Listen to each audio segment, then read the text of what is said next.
The auction on Zarkon 7. The sun on Zarkon 7 was red and cruel. Its heat touched the metal buildings like fire.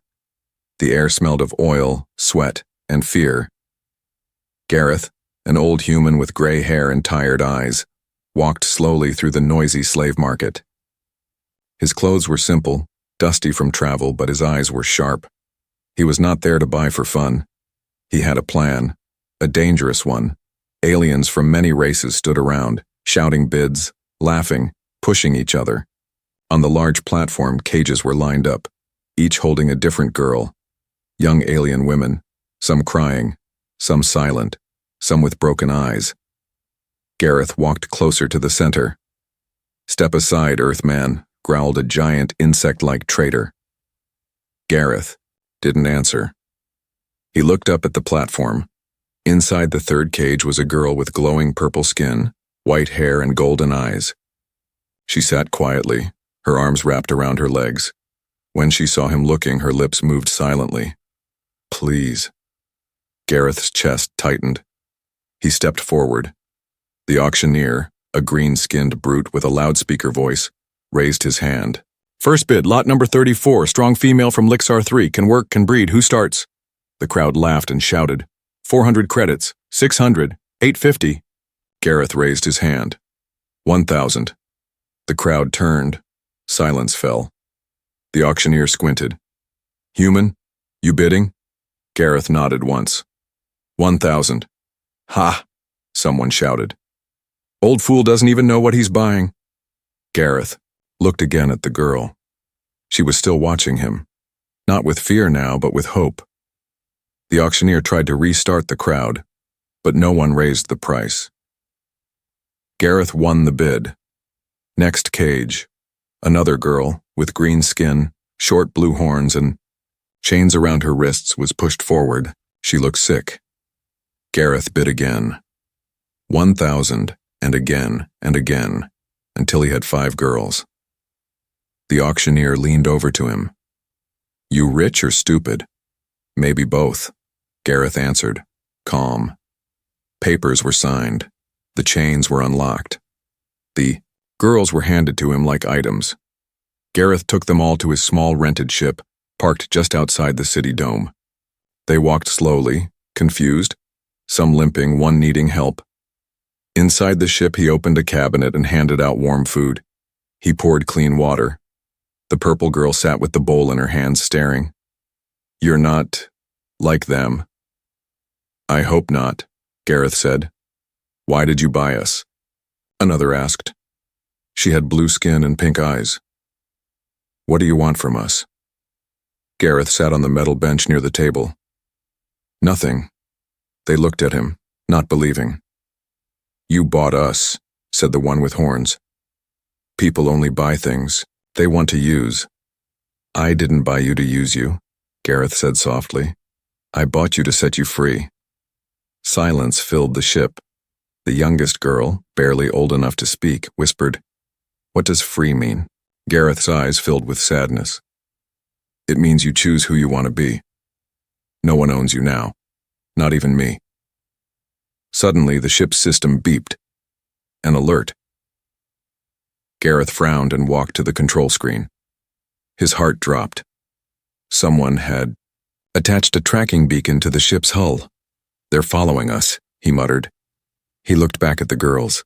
They were sitting in a row, watching him, scared. One of them, the purple girl, stood. "Will they take us back?" "Not if I can help it," Gareth said. He turned on the engines. The ship rose from the dust of Zarkon 7. The old man gripped the controls. The stars opened in front of them. As they jumped to hyperspace, Gareth didn't see the shadow ship that followed seconds later. Back on Zarkon 7, a hooded figure watched the sky. The human took them all. The voice said into a communicator, "Track him. Kill him if needed, but bring the girls back. Not slaves, but guests." The ship floated in the silence of space, far from the burning skies of Zarkon 7. Inside, the hum of the engine was soft, but the tension was still thick. The purple-skinned girl stood near the window, staring at the stars. She had never seen them like this before, not through prison bars. Now the stars looked close, like she could touch them. Behind her, the old human named Gareth worked quietly, preparing a sleeping space with soft blankets. He moved slowly, his old bones aching, but his hands were gentle. The girl turned to him. "Why do you keep helping us?" Gareth looked at her and smiled slightly. "Because someone should have helped you a long time ago." The girls had eaten and rested, but they were still cautious. They kept glancing at the doors, waiting for someone to yell, to hit, to command, but none of that came. The green-skinned girl with horns named Kayla watched Gareth fixing a heater. "Are we really not your slaves?" Gareth didn't even look up. "No, you're my guests." Nyla, the blue-eyed girl with pink hair, sat cross-legged on a chair, arms folded. "That doesn't make sense. People don't spend money for nothing." "I didn't spend money," Gareth said. "I spent what was left of my purpose." They didn't understand what he meant, not yet. Gareth had been alone for years. After the war, after his family died, he had drifted through the galaxy like a ghost. Until he saw those cages. He couldn't forget their faces. That's when he decided he'd spend what was left of his life freeing those no one cared about. One by one, the girls slowly began to explore the ship. There were soft chairs, shelves with real books, even a small garden pod with living plants. The youngest girl, only 10 years old, touched a flower like it was magic. "Is this real?" "Yes," Gareth said. "They grow better when you talk to them." She smiled for the first time.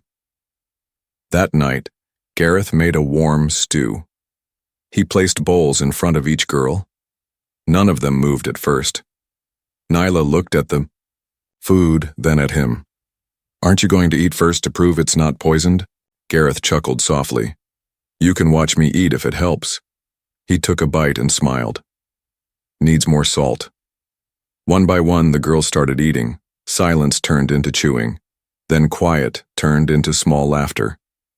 But peace did not last long. Suddenly, the ship's alarm beeped again. Gareth rushed to the controls. The radar showed a ship, small, fast, closing in. "Someone followed us," he said. Kayla stood up, fear returning to her eyes. "They're coming to take us back." Gareth locked the ship's direction. "Not if I can help it." "Do you have weapons?" Nyla asked. "A few," Gareth said, "but this is not a warship." The girls looked at each other. Their faces were no longer broken. They were angry now. Angry at the people who hunted them. "Let us help," Sira said, standing tall. Gareth looked at her. "You've already saved us," she continued. "Now let us save each other. The healing begins." The scream tore through the ship like a knife. Gareth jumped from his bed, heart racing. It was the middle of the night cycle. The lights in the hallway blinked as the ship rocked slightly from the nearby nebula's energy field. Another scream followed, louder, filled with pain. He ran barefoot down the corridor, past the sleeping quarters until he reached the door of Kayla, the green-skinned girl with horns. He pushed it open. Kayla was thrashing on the floor, eyes shut, her body trembling like a leaf. "No, don't take her. Please, stop." The other girls stood frozen at the doorway, frightened but unsure what to do. Gareth dropped to his knees and gently touched her shoulder. "Kayla," he said softly. "You're safe. It's not real. You're dreaming." But Kayla's eyes snapped open, and she struck him. Her sharp elbow hit Gareth's cheek, knocking him back. "You're one of them," she screamed, curling into a ball, gasping for air. Gareth didn't move. He just held his bruised face and said, "I'm not. I'm still the same old fool who gave you soup." Kayla blinked. Her breathing slowed. "I'm sorry," she whispered.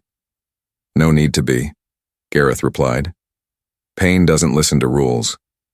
He slowly got up and helped her sit on the bed. The other girls entered, surrounding her in silence. It was the first time they saw one of them break, and it was the first time Kayla let herself feel. Later, as the girls helped Kayla rest again, Gareth stood in the hallway, rubbing his jaw. Nyla walked up beside him. "Why do you keep going through all this?" she asked. "We're broken. All of us." Gareth looked at her. "Then we heal. Together." The next day, Gareth unlocked a special room. Inside was a circular chamber with a soft floor, meditation screens, painting kits, old earth music files, and soft white lights. "This," he said, "is the healing room."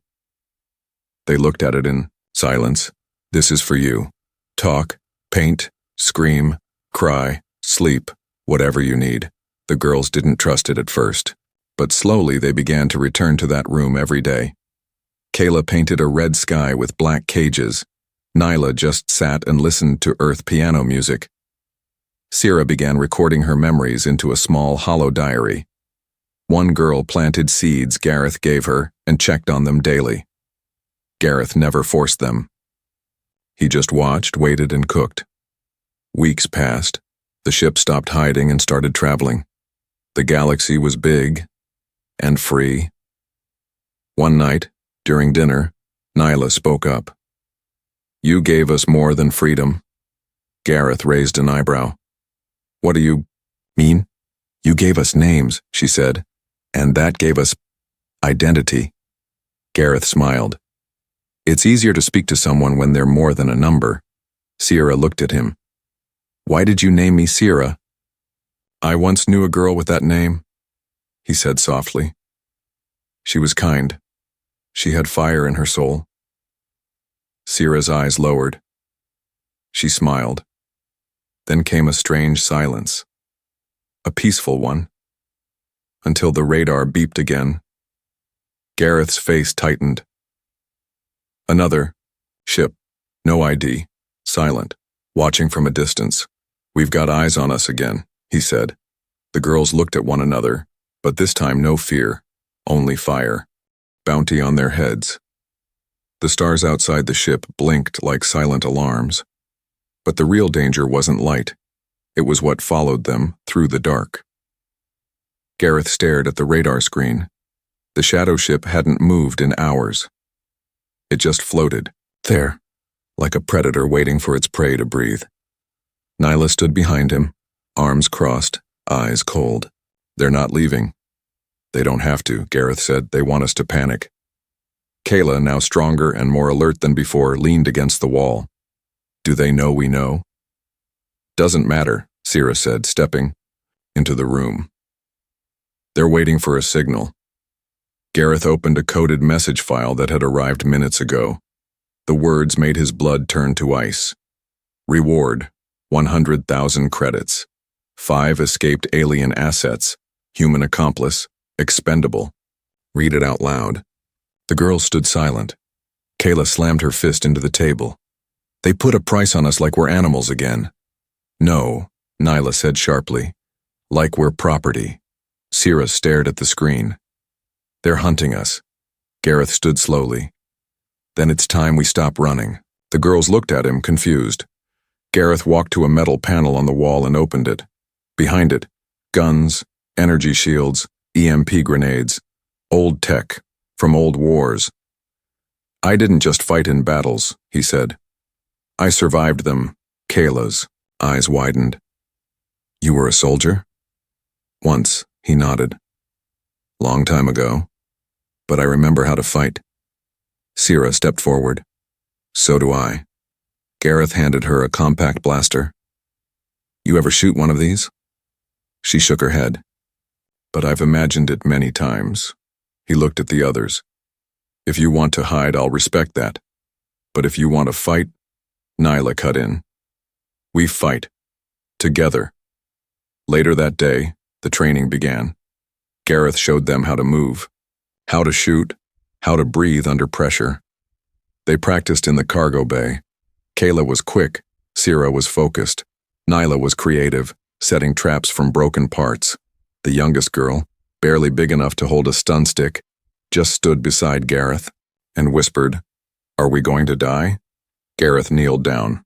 "No, because I won't let that happen." Suddenly, a proximity alarm screamed. The shadow ship was closing in. They had waited long enough. "They're coming to board us," Gareth said. He moved quickly, giving positions. The girls took cover behind crates. Ready. Lights flickered. The airlock hissed. Gareth stood in front of it alone, blaster in hand. Stay hidden, he told them. Only come out if I fall. The door burst open. 3 armored bounty hunters stepped inside. The leader, tall with reptilian eyes, sneered. Step aside, old man, we only want the merchandise. Gareth raised his blaster. This old man is ready to die. Before the bounty hunter could reply, a shot rang out, straight from the shadows. Kayla fired. Chaos broke. Energy bolts flashed in the dark. Gareth took down one with a shot to the chest. Nyla dropped another with a trapwire and EMP blast. Syrah moved like wind, silent and deadly. When it ended, all 3 hunters were down.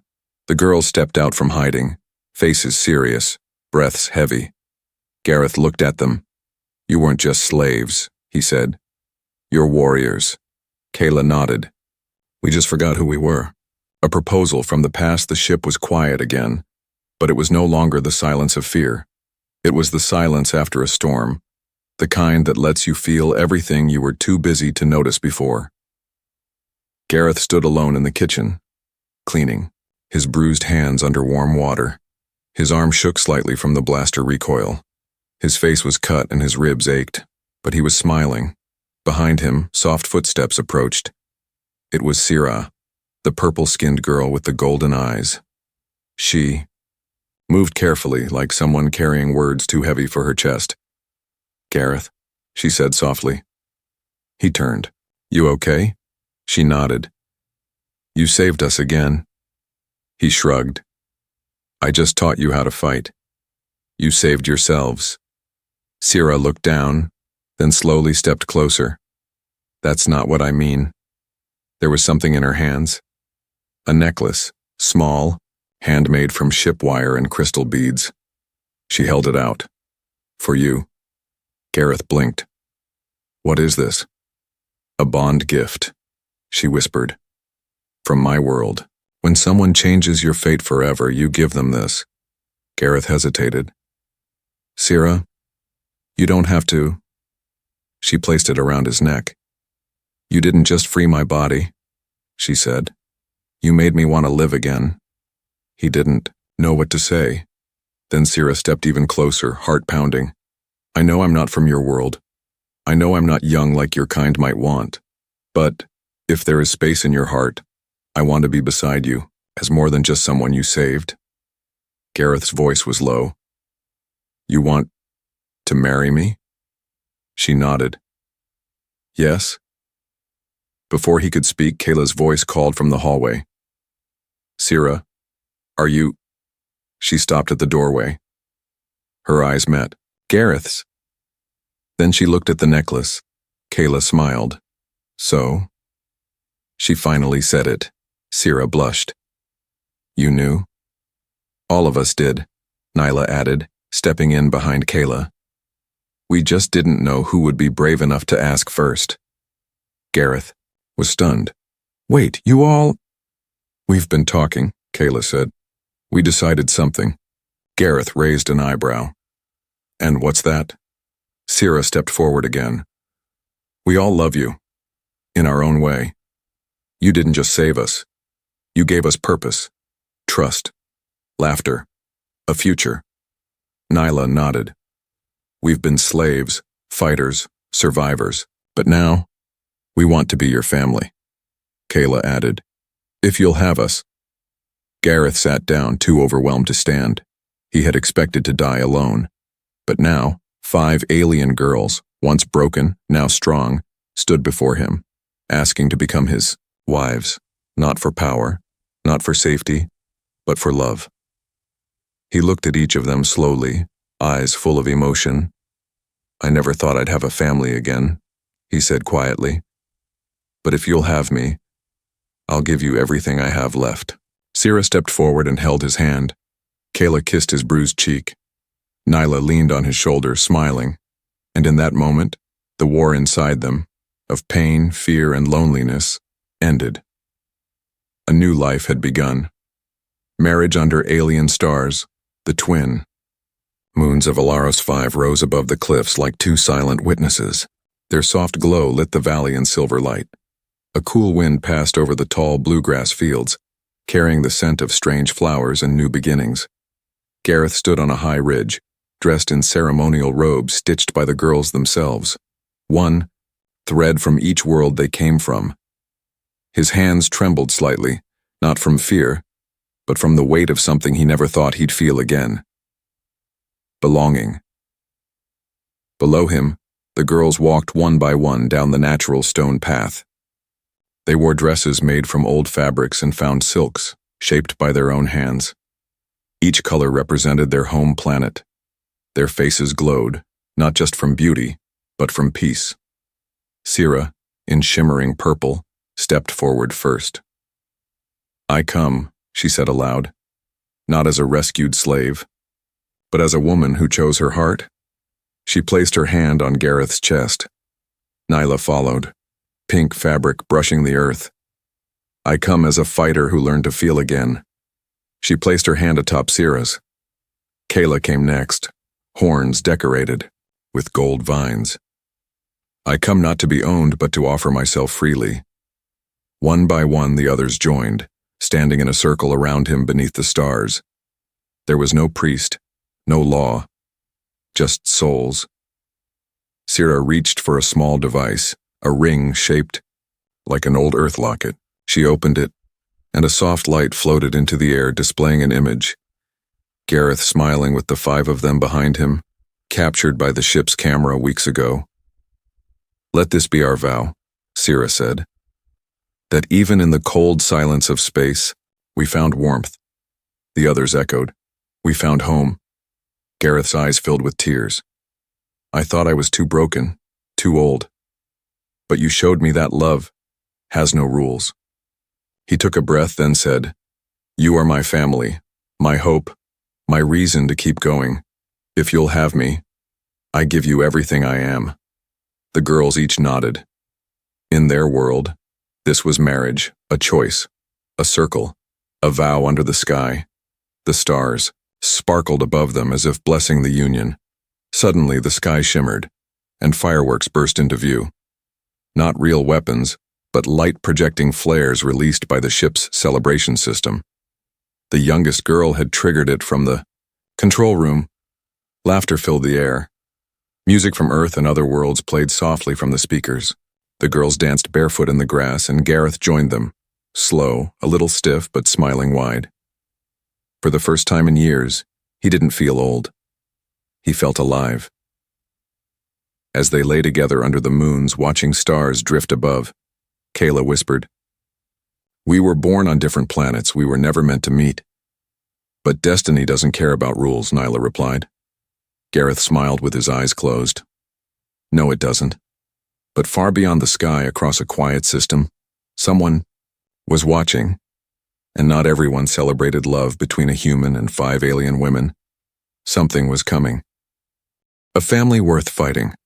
For a red flash tore through the night sky like a scream. The celebration was over. Gareth stood at the edge of the valley, eyes locked on the dark shadow breaking through the stars. A warship. Heavy, fast, and marked with the sigil of the Galactic Recovery Corps, the same group that once sold the girls like cattle. Behind him, Sierra ran up, breath sharp. "It's them." Gareth nodded. They finally came. The 5 wives gathered quickly, faces calm, but eyes burning. "They sent a battleship. For us?" Kayla asked, half laughing in disbelief. "They don't want us free," Nyla said, "because we prove freedom is possible." Gareth turned to them. "They'll threaten you. They might offer to take you home, but you don't have to fight if you don't want to. I'll surrender if it keeps you safe." Sira stepped forward, voice steady. "If you surrender, they'll kill you. If we run, they'll find us. But if we fight, we choose our fate." Kayla cracked her knuckles. "Then let's make them regret sending a ship." Within minutes, the family had prepared the ship's defenses. Each girl took her position. Gareth loaded the same old blaster he used on Zarkon 7, worn but reliable, like him. As the enemy ship approached, a message crackled in. Turn over the fugitives and the human criminal. You are surrounded. Gareth opened the channel. This is Gareth of Earth. These women are not fugitives. They are my wives. Silence. Then laughter from the other side. You're what? That's a violation of 42 interspecies codes. Nyla leaned into the mic. Then your codes are broken, Kayla added, and we're not giving him up. Ever. The reply was short. Prepare to be boarded. They came fast. Black armored troops dropped onto the ground near the ridge. Energy shields flashed. Plasma rifles aimed at the ship's hatch. But they didn't expect what came next. As the hatch opened, smoke poured out, and Sierra stepped through like a shadow, firing stun bursts. Kayla leapt from behind a boulder, knocking 2 soldiers flat with hand-to-hand strikes learned in secret during training. Nyla controlled defense drones from inside, guiding them to flank the invaders. Gareth fought back-to-back with Sierra, his old movements slow but precise. He took a blast to the shoulder but didn't stop. One by one, the attackers fell, not killed, but disabled. The girls fought with precision, not rage. They didn't want to become monsters. They just wanted to be left alone. Suddenly, the leader of the troops appeared. Tall, armored in gold, and holding a power lance. He pointed it at Gareth. Stand down, old man. You've done enough damage. But before Gareth could respond, a loud voice rang out. No, you have. It was the youngest girl, barely 10, broadcasting live footage from the battle to the galactic web. Everything, the marriage, the attack, the refusal to surrender. Billions across the galaxy were watching. Outrage began to spread. Why were innocent women being hunted? Why was love being punished? The commander paused. His earpiece buzzed. Orders changed. Stand down, he growled to his troops. The attackers retreated, defeated not just by strength, but by truth. Later, as dawn broke across Eleros 5, Gareth sat with his arm bandaged, his family around him. You should rest, Nyla said gently. I've rested too long, Gareth smiled. Now I live. Across the galaxy, messages poured in. Support, love, legal protection, even offers from other species who wanted to marry freely and live without chains. Their story had started a movement. Gareth looked at his wives, his family, and knew something deep in his soul. He had set out to free them. But in the end, they had freed him.